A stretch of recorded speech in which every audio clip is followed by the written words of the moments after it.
Generally, you want to keep your subject lines short. Generally, you want to avoid things that sound like commercials or something that would be put on a billboard. Get more leads today. Expand revenue 42%. Stuff like that screams sales email.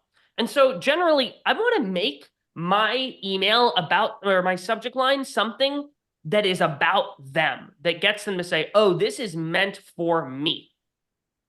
And there's a couple ways you can do this. One, when you're doing your research, like you might find something about them that you can put in the subject line and eventually relate to your solution in your prospecting email.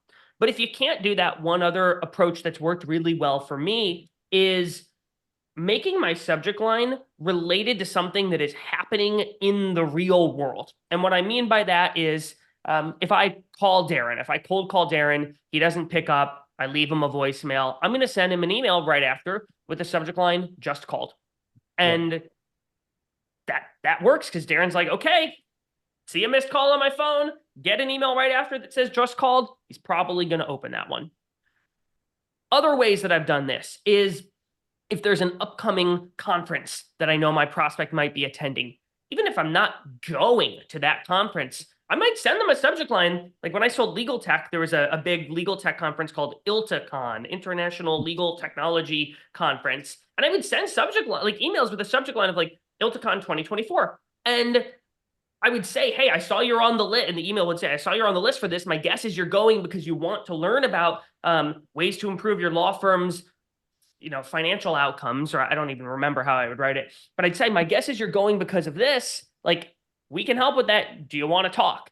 Even if I wasn't going, I would say, hey, you're going to this thing. I saw you on the list. Could we talk about this? So I try to relate it to stuff that's happening on planet Earth rather than just like nebulous benefits that I'm thinking about in my head.